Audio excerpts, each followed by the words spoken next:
Ya, nggak apa-apa. Oke, oke. Langsung dimulai sekarang ya, Mbak.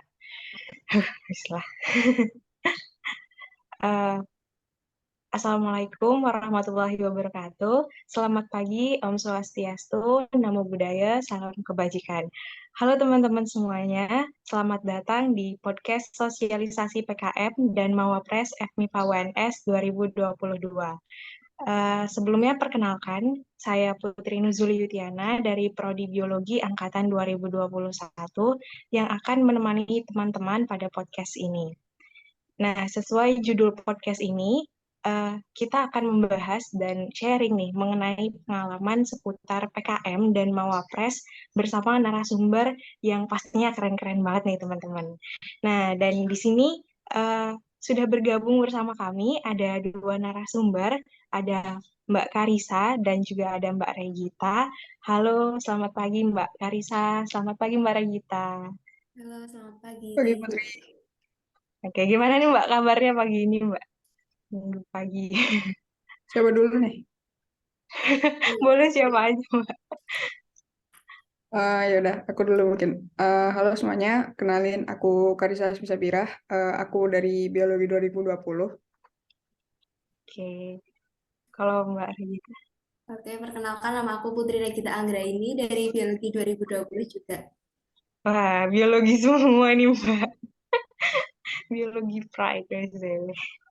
Nah, eh, perlu teman-teman ketahui juga ya bahwa Mbak Regita ini merupakan salah satu mahasiswi FMIPA UNS yang berhasil lolos pendanaan PKM RE tahun 2022 dan sementara Mbak Karisa merupakan mahasiswi FMIPA UNS yang berhasil lolos pendanaan PKM AI 2022. Wah, keren-keren banget ya teman-teman. Nah, sebelum membahas lebih jauh nih Mbak soal pengalaman PKM, mungkin kita mau tanya dulu Mbak soal PKM itu sebenarnya apa sih Mbak? Tadi kan ada PKM RE, terus juga ada PKM AI gitu ya Mbak. Nah itu tuh sebenarnya apa gitu Mbak? Silahkan Mbak. Mungkin dari Mbak Karisa atau Mbak Regita bisa langsung dijawab. Mungkin dari Karisa dulu aja. Oke. Eh, aku izin nyampein dulu ya. Jadi kalau PKM itu kan merupakan, kalau misal kita sederhananya itu merupakan ajang di mana kita dikasih, para mahasiswa itu dikasih kesempatan buat mengikuti kompetisi. Nah, PKM sendiri adalah kepanjangannya adalah Pekan Kreativitas Mahasiswa. Nah, untuk bidang-bidangnya sendiri itu banyak. Kalau terakhir 2022 itu ada 8 bidang, ditambah 2 bidang tambahan yaitu PKM GFT dan juga PKM AI yang aku ikut itu. Gitu sih kurang lebih. Hmm, Nah, untuk detailnya sebenarnya untuk masing-masing PKM kan ada PKM 8 bidang sama 2 bidang lain kan. Jadi itu nanti alurnya beda. Untuk penjelasan detail sebenarnya bisa dibaca di buku panduan ini Simbel Mawa. Di sana tersedia gitu. hmm, Oke. Kalau Mbak Regita gimana nih Mbak? Oh ya, kalau untuk PKM RE itu yang aku ikuti kan PKM RE atau Program Kreativitas Mahasiswa Riset Eksakta. Nah, itu PKM-nya berbasis penelitian gitu. Jadi ada kegiatan penelitian di laboratorium gitu. Itu biasanya diikuti oleh mahasiswa MIPA, tapi juga bisa fakultas lainnya juga. Jadi ngelap-ngelap gitu ya Mbak. Kalau Mbak Karisa tadi PKMA itu apa ya Mbak? Oh ya, mungkin aku sedikit jelasin kalau Hmm. PKM AI itu kan pekan kreativitas artikel ilmiah. Jadi itu Hmm. kita ngerjainnya itu berbasis itu kita buat artikel ilmiah. Nah, untuk artikel ilmiahnya sendiri itu nanti berkaitan dengan jurusan kita.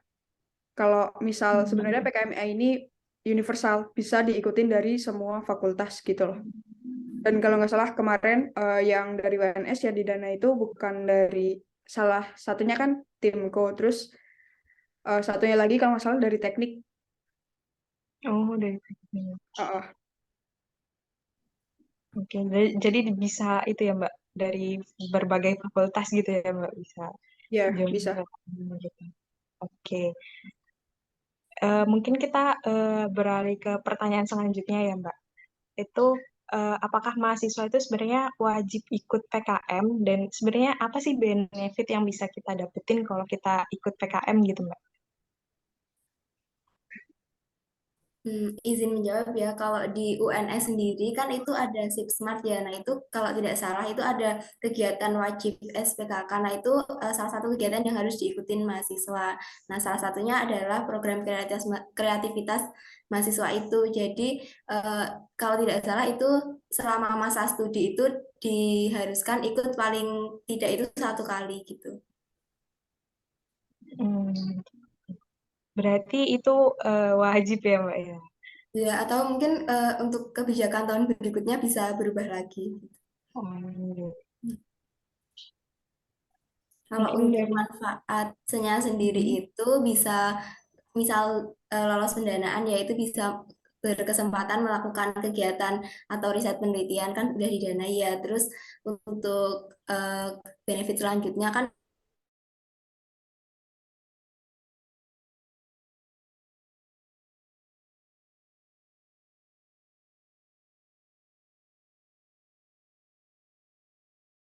keterampilannya. Terus untuk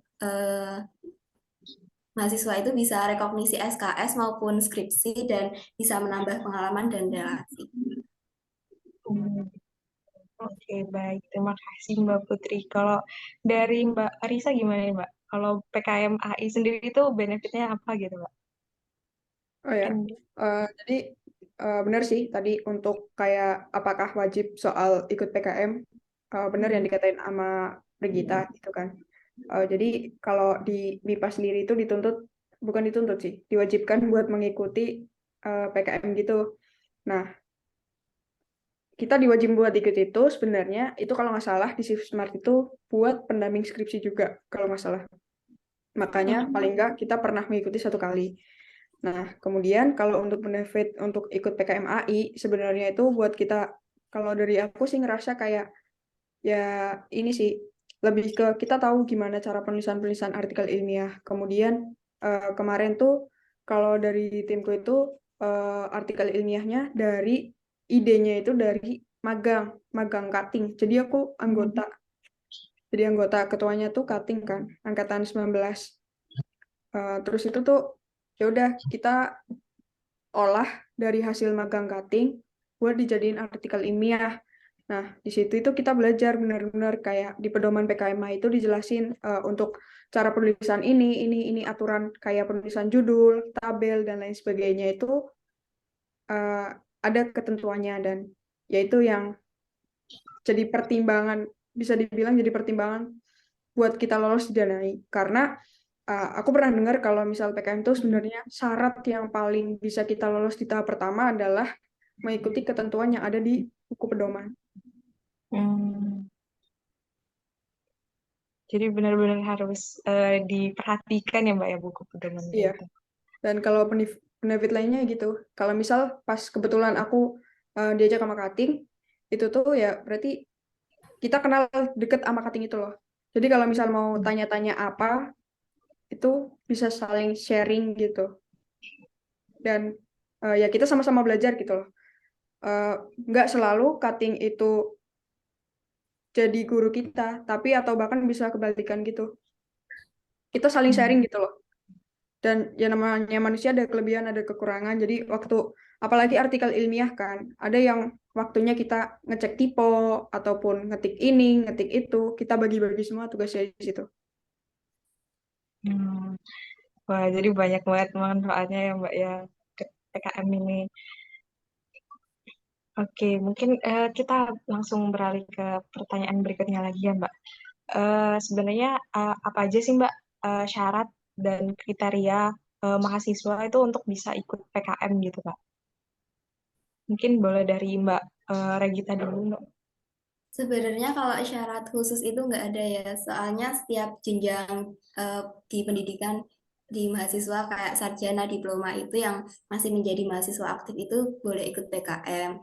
Terus kalau untuk syarat seperti ketentuan gitu, misalnya kayak dari 1 orang itu hanya boleh jadi ketua di satu proposal gitu, tapi boleh ikut di 2 proposal gitu.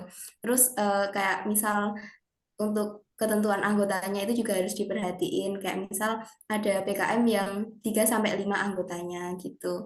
Tapi itu tergantung sama jenis PKM-nya sih. Yang penting kayak kita udah punya judul, nah nanti bisa diajuin. Gitu. Oke. Kalau dari Mbak Karisa sendiri gimana, Mbak? Apakah Kalau ada? dari aku, karena aku PKM AI, kalau di ketentuan PKM AI itu, pokoknya yang paling penting mahasiswa aktif. Terserah mau dari fakultas mana aja, yang penting mendukung sama judul artikel ilmiah yang bakal kita buat, kita susun gitu. Nah, kemudian untuk ketentuan satu tim itu, kalau nggak salah 3 sampai 5. Dan ketentuan itu pokoknya cuma aturan aja. Kalau semisal kan timku itu cuma 3 orang. Kalau misal 3 orang itu udah dirasa mampu buat menyusun artikel, silahkan maju. Tapi kalau mau misal 5 orang juga nggak apa-apa gitu. Jadi intinya semuanya itu diikutin aja lah aturan yang diminta pedoman gitu. Nah ya sama nambahin kalau di PKM RE itu kayaknya lebih di apa ya di sebaiknya gitu loh, kayak baiknya tuh kayak berkolaborasi sama program studi lain gitu, jadi saling saling kerjasama gitu, jadi kayak menyatukan beberapa topik gitu. Nah, mungkin nih teman-teman yang yang minat nih PKM boleh dicatat ya syarat-syaratnya yang tadi. Itu syarat-syarat umumnya ya Mbak ya untuk eh, gimana ngikutin PKM. Mungkin untuk lebih detailnya lagi bisa dilihat lagi ke buku pedoman gitu nih Mbak. Nah, ya mungkin aku sedikit ngasih ini sih catatan aja. Jadi kalau misal ikut PKM, apapun yang ada di pedoman, bener-bener meskipun ya namanya pedoman pasti banyak kan berlembar-lembar. Itu dibaca dulu dari awal sampai akhir, dibaca dari awal sampai akhir dulu. Ntar kalau misal apa nggak tahu, biasanya bisa kok ditanyain ke pembimbing gitu. Oke Mbak. Baik, terima kasih Mbak sarannya. Oke, mungkin kita beralih ke pertanyaan berikutnya lagi. Eh, Bagaimana sih Mbak alur dari PKM itu mungkin bisa diceritain dari pengalamannya Mbak Karisa sama Mbak Gregita nih. Mungkin boleh dari Mbak Karisa dulu. Oh ya, karena aku ikutnya PKM AI, mungkin aku jelasin yang PKM AI, nanti kan Regita PKM RE bisa jelasin yang PKM RE. Nah, jadi antara PKM RE atau RE itu kan masuk di 8 bidang, sedangkan AI masuk 2 bidang lainnya. Itu tuh alurnya beda. Kalau PKM AI itu mulai dari menyusun proposal, nanti kita submit. Aku mulai dari ini ya, seleksi yang di UNS. Jadi Ya. itu nanti kita lolos buat ikut PKM yang sebenarnya, yang ke Dikti ya, kalau nggak salah. Itu nanti kita seleksi dulu. Kalau aku artikel ilmiahnya itu nanti disubmit ke kalau nggak salah, pokoknya yang bagian ngurusin PKM di UNS gitu. Aku lupa namanya apa. Itu nanti disubmit di sana, nanti diseleksi dulu. Kalau kamu dinyatakan lolos, kalau nggak salah untuk PKM AI itu bisa ngajuin 50 artikel ilmiah nanti diajuin buat ikut PKM.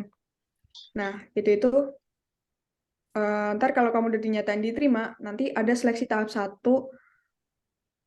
Tahap satunya itu di UNS. Kalau dinyatakan lolos buat ikut PKM. Nah, nanti udah PKM itu langsung hilang gitu. Maksudnya udah kalau kamu udah submit artikel, tinggal tunggu masa pengumuman. Nah, itu bedanya sama RE. Jadi kita di artikel ilmiah PKMA itu nggak melewati masa mengikuti PIPNAS. Jadi kalau misal udah dinyatakan lolos atau didanai, nanti kita dapat insentif, kemudian buat artikel yang kita buat nanti kita jadiin proceeding ataupun jurnal. Gitu sih kalau AI. Jadi itu ya Mbak, satu tim mengirimkan 50 artikel gitu, boleh sampai lima Enggak. puluh artikel. Jadi itu kalau nggak salah tiap universitas itu ada kuotanya. Nah, UNS itu kedapatan buat mengirimkan 50 artikel. Berarti 50 artikel itu dari 50 tim. Oh ya, jadi berarti satu tim untuk satu artikel gitu ya Mbak. Iya, nanti kita submit UNS. Kalau misal lolos UNS, nanti diajuin buat ikut PKM yang sebenarnya. Nah, kalau udah nanti kita isi biodata lah, termasuk artikelnya gitu. Nanti kita submit ke website Simbel Mawa. Kemudian ya udah kalau AI tinggal nunggu doang nyampe pengumuman. Kalau misal lolos ya lolos, kita dapat insentif. Kalau nggak salah juga nggak dapat sertifikat deh kalau nggak lolos. Kurang tahu aku kalau itu. Nanti benefitnya kalau lolos itu dapat insentif, dapat sertif, sama buat dapat kesempatan buat publish jurnal. Oh, bagus. Akhirnya di publish jurnal itu ya, Mbak? Ya, Oke.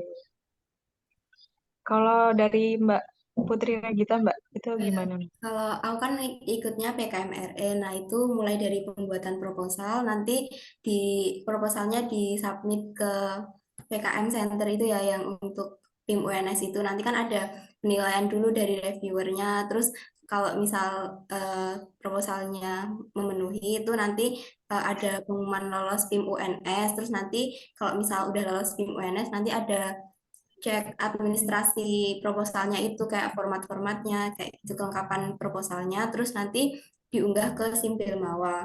Terus habis itu nanti setelah itu ada pengumuman lolos pendanaan. Kalau lolos pendanaan nanti kan dikasih dana untuk melakukan penelitian di laboratorium atau lainnya. Terus selanjutnya kalau udah melakukan penelitian di laboratorium atau lainnya itu dikasih waktu 3 sampai 4 bulan. Tapi pas di bulan terakhir itu diusahain juga harus nyelesain laporan kemajuan. Soalnya itu bakal jadi pertimbangan gitu. Terus diusahain juga 4 bulan itu udah selesai penelitiannya.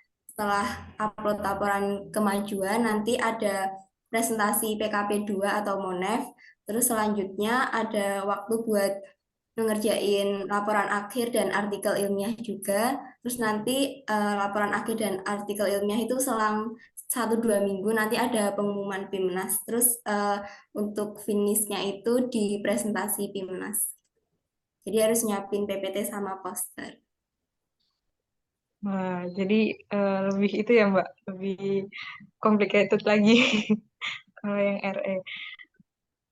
Oke, berarti akhirnya itu di presentasi Pimnas itu ya, Mbak. Iya.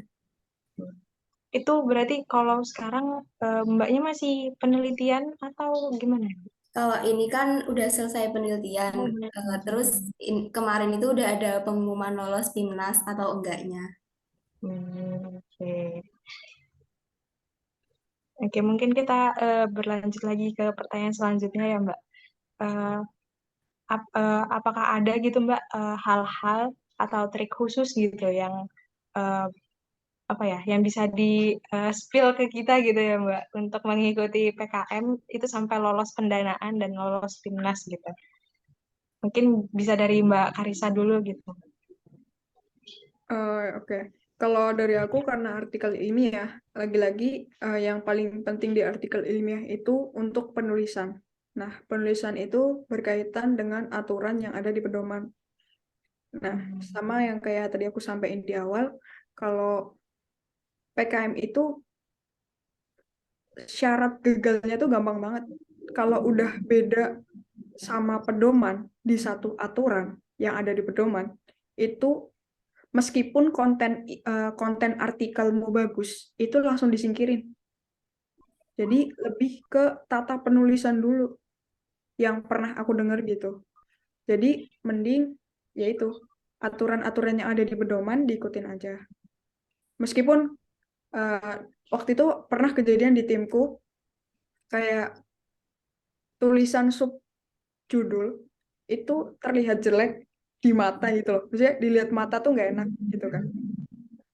Wah, Akhirnya kita ngaco pengen nggak sesuai pedoman gitu.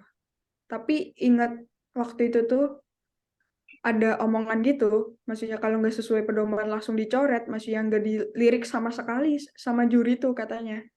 Akhirnya ya udah, intinya semua ikutin aturan yang ada di pedoman. Udah tiba-tiba pengumuman aja gitu. jadi benar-benar harus berpedoman nih. Ya pokoknya aturan yang ada di pedoman diikutin aja. Makanya kalau ditanya alurnya gimana, udah ikutin pedoman doang. Sama yang paling penting itu jalin komunikasi sih, jangan sampai komunikasi terputus antar anggota tim gitu. Jadi kalau misal waktu itu pernah tuh kejadian juga kayak eh 1 minggu kalau nggak salah, Hamin 1 minggu tuh ada salah satu anggota timku yang sakit. Ya udah, otomatis kan break kan, nggak ada kerjaan. Maksudnya nggak ada yang kerja gitu kan. Tapi karena waktu itu belum selesai, kita bagi dua aja karena kita bertiga, yang dua kerja. Jadi yang dua kerja pas lagi yang satunya sakit gitu loh. Kemudian ya udah intinya kompromiin, diselesaiin sebisanya dulu. Bahkan waktu itu tuh yang sakit ketuanya. Jadi bingung kan mau ngapain. Ada kejadian lagi kayak, oh ya, yang paling penting lagi itu kejadian H-1 di timku adalah untung nggak telat submit. Pokoknya jangan submit mepet-mepet hari. Meskipun si Belmawa bilang submit terakhir itu 2359, kejadian kemarin itu jam 6 sore website si Belmawa udah penuh Down. orang nggak bisa submit. Jadi ada kegagalan yang nggak bisa kita prediksi gitu loh. Makanya waktu itu tuh alhamdulillahnya timku submit jam 12 siang. Itu aja masih ngeburu translate abstrak kalau nggak salah. Tapi alhamdulillah nyampe, nggak error duluan gitu loh. Dan kemungkinan kan banyak tim yang pikirannya kalau misal submit 239 alah masih aman gitu. Bakal ada perpanjangan kan karena error bukan kesalahan kita kan. Karena sistem. Ternyata nggak ada perpanjangan dari simbol bawah. Jadi meskipun kamu udah dikasih kesempatan, kamu udah capek, tapi karena telat submit dong dah gitu. Meskipun masih di dalam tenggat waktunya. Oke, Itu sih yang paling penting. Jangan oh, mepet-mepet. ini sih Mbak, saya juga mau tanya trik untuk apa ya, nyari tim yang sefrekuensi gitu loh Mbak. Itu gimana Nah, Mbak? ada cerita lucu sih. Jadi awalnya itu aku nggak ada niatan buat ikut PKM. Itu karena ya itu tuntutan pendamping skripsi kan. Jadi ya udahlah yang penting ikut gitu awalnya. Terus waktu itu tuh teman-teman pada gencar-gencar banget tuh pada ikut PKM, nyari tim sana sini, bangun tim sana sini.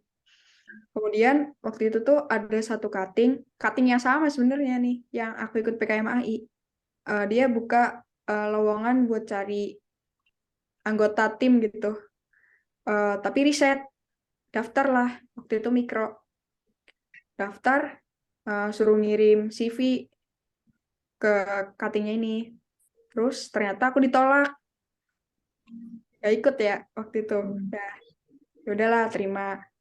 Nah, kapan hari 1 minggu setelahnya kalau nggak salah, aku dicat sama temennya yang masih satu tim juga sebenarnya, yang jadi ketua aku tuh. Dicat, mau nggak join buat nyusun PKM AI? Aku udah punya ada bahan dari magang kemarin, dia bilang gitu. Ya udahlah, daripada aku nggak dapat kesempatan PKM kan, teman-temanku udah pada ikut PKM, aku apply di situ. Terus ya udah kita jalanin bareng-bareng tuh. Oke, jadi yang penting itu mau gitu ya Mbak, mau buat Nah, gerak ya gitu. buat cari tahu biasanya PKM, ini sih ikutin ini JS aja. Biasanya ada Apa info-info Mbak? buat lowongan. Buat tim PKM, biasanya JS buka, Young Scientist buka tuh. Terus tanya-tanya aja, tanya-tanya ke teman sih.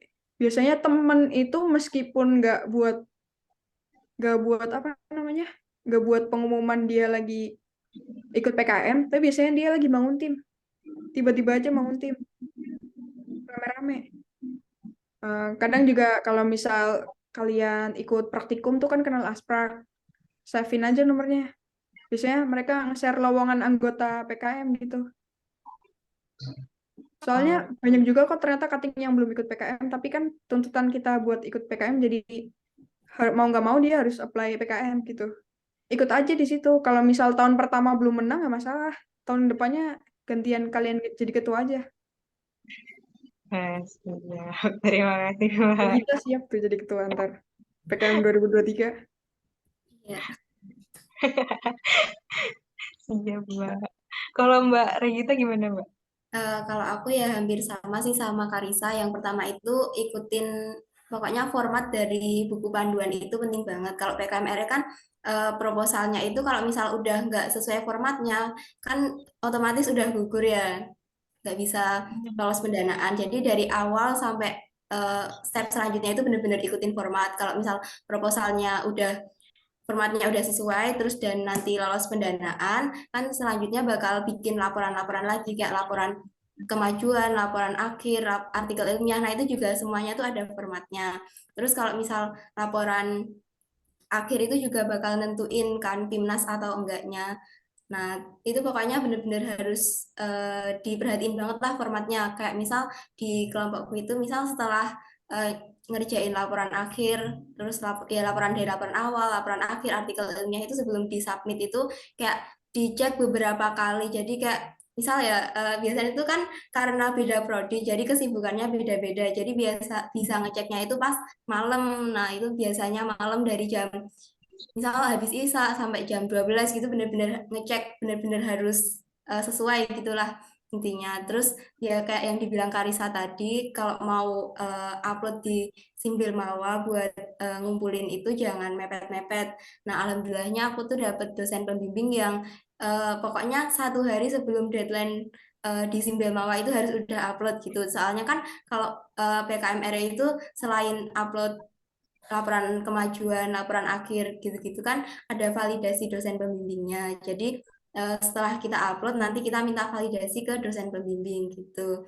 Terus untuk trik lain biar lolos pendanaan maupun PIMNAS itu kalau bisa misal buat ide penelitian itu jangan sampai uji karakterisasi aja. Jadi ada uji lanjutan kayak mungkin uji in vivo, uji in vitro maupun in silico gitu. Kemarin tuh dikasih saran buat ngasih uji in silico. Jadi aku tambahin. Jadi awal proposalnya itu belum ada uji in silico. Terus dosen pembimbing itu kayak ngasih saran kalau mau sampai PIMNAS itu kayak dikasih uji in siliconya gitu. Terus Izin silikon itu apa, Mbak? kayak itu sih kalau di biologi kan ada molekular docking itu ya Karisa. Nah, Iya. itu aku tambahin itu. Terus kalau untuk di kimia itu juga ada sih kayak uji tentang komputasi itu ada RSM gitu. Jadi kayak ya udah ditambahin aja. Terus alhamdulillahnya juga lolos. Itu jadi kayak Hmm. eh, pokoknya masukan dan saran dari dosen pembimbing tuh penting banget dan jadi kayak setiap mungkin kalau misal ada kesulitan itu jangan sungkan sih konsultasi sama dosen pembimbing. Jadi kalau ada kesulitan ya langsung diomongin aja gitu, ngajak diskusi. Itu sih kalau Hmm. untuk tips sama triknya. Oh, Mungkin oke, Mbak. Kenapa, Mbak? ini sih aku nambahin dikit buat ini, Hmm. kalau misal cari dosen pembimbing cari aja yang emang menurutmu apa ya, cocok cocok sama kalian gitu. Terus jangan cari dosen pembimbing cuma buat minta validasi, itu sih yang penting. Jadi namanya dosen pembimbing tuh harus dari awal, dari kamu, kalau aku kan AI ya, nyusun dari mulai nyusun artikel, tuh sebelumnya kamu udah dapat dosen pembimbing, jangan buat waktu udah selesai ngerjain artikelnya baru minta dosen pembimbing. Jadi nanti saran kritiknya tuh di belakang, nggak selama proses kalian nyusun gitu loh. Itu aja sih. Hmm. Berarti memang untuk dosen pembimbing itu kita cari sendiri ya, Mbak ya. Kita minta Iya, sendiri, kita ajukan sendiri. Ya. Itu ada apa? Ada hal khusus gitu nggak, Mbak? Kalau misalkan kita mau mengajukan ke dosen pembimbing gitu. kalau dari aku ini sih paling karena ya itu, karena misal kamu udah tak pasti kan udah pernah offline, terus udah pasti udah tahu karakter masing-masing dosen tuh gimana. Yang paling penting satu, sesuaiin sama judul ide yang kamu pakai di PKM tuh gimana. Ntar disesuaiin sama peminatan dosennya. Nah, kemudian ya udah chat aja, izin Bu, berkenan enggak buat Bu atau Pak, berkenan enggak buat jadi pembimbing PKM gitu. Kadang emang ada dosen yang nggak berkenan, dalam artian mereka lagi ada kesibukan lain. Mungkin contohnya ada satu dosen yang lagi ambil S3 gitu. Jadi dia kurang-kurangin bebannya, jadi difokusin buat nyelesain S3-nya dulu. Bukan karena nggak mau ngebimbing, tapi karena ada kesibukan lain sih. Hmm. Oke. Jadi kita bisa minta langsung ke ibu bapak dosennya gitu ya. bukan dipilihkan gitu. Iya. Oke, Dan terima biasanya kasih. dosen tuh justru seneng kalau kita nge-reach out duluan, apalagi buat PKM. Oke, siap. Terima kasih Mbak saran dan tipsnya nih Mbak. Oke, mungkin kita langsung ke pertanyaan terakhir ya mungkin ya Mbak ya. Eh, ini mungkin ada closing statement ataupun motivasi gitu dari Mbak Karisa dan Mbak Regita buat teman-teman mahasiswa supaya semangat nih Mbak buat ikut PKM sebelum kita menutup podcast kita kali ini. Mungkin boleh dari Mbak Regita dulu.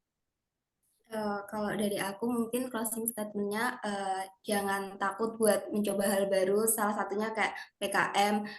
Dari PKM itu kan kita bisa ketemu sama orang baru yang mungkin awalnya kita nggak kenal. Nah itu kita bisa nyatuin pikiran kita, bisa bangun relasi yang sebelumnya belum terbangun. Nah nanti dari kegiatan itu kita dapat banyak banget kayak ilmu, terus kayak kesempatan-kesempatan lainnya dan itu bakal berguna banget buat nanti ke depannya kayak nyusun skripsi ataupun yang lainnya. Jadi pokoknya ayo ikut PKM dan itu bakalan seru banget sih menurutku. Kita dapat wawasan-wawasan baru yang sebelumnya kita nggak tahu. Selama di kuliah kan kalau aku kan dulu online ya, jadi kayak nggak tahu nih kayak gimana perkuliahan, kayak gimana nyusun ini itu. Jadi setelah ikut PKM tuh bener-bener ngebantu aku banget dan kayak memberi aku insight baru gitu di perkuliahan. Jadi kayak nggak cuman kuliah tapi juga bisa ngikutin kegiatan lainnya gitu. Ya, oke, siap Mbak. Kalau dari Mbak Karisa gimana Mbak? Kalau dari aku mungkin mulai aja dulu sih, nggak punya teman nggak apa-apa. Eh, Lebih banyak apa ya, membuka diri. Kalau misal kamu ngerasa nggak punya teman, nggak ada yang ngajakin PKM, ya udah coba kamu membuka diri waktu ada kesempatan offline, baur aja tuh sama teman. Terus kalau misal ada asfrak, tanya-tanya aja. Misal mulai, Mas Mbak boleh itu nggak minta nomor HP-nya? Kalau misal ditanya buat apa, buat pengen tanya-tanya aja sharing gitu. Kalau misal apa-apa butuh, biasanya nggak masalah kok, asal nggak disalahgunakan gitu kan. Pokoknya buka aja diri kalian dulu, terus cari informasi sebanyak-banyaknya gitu. Dan yang paling penting jangan malas baca sih. Oke. Karena aturan PKM ya berdasarkan pedoman itu. Oke, baik. Terima kasih, Mbak. Wah, luar biasa sekali ya, teman-teman. Nah, oke, mungkin terima kasih banyak ya, Mbak, untuk Mbak Karisa dan Mbak Regita yang sudah bisa meluangkan waktunya gitu ya, Mbak, untuk berbagi pengalaman dan ilmunya seputar PKM 2022 kepada kita semua. Nah, harapannya nih, teman-teman semua sudah mengenal tentang apa itu PKM dan semangat untuk mengikuti ataupun mempersiapkan diri untuk PKM 2023. Nah, oke, mungkin cukup sekian podcast kita kali ini. Saya Putri Nuzuli Yutiana bersama Mbak Karisa dan Mbak Regita. Pamit undur diri terlebih dahulu. Terima kasih dan sampai jumpa di podcast selanjutnya. Wassalamualaikum warahmatullahi wabarakatuh. Terima kasih Mbak Karisa, Mbak Regita. Oke. Itu juga. Aku izin pamit dulu ya, Putri.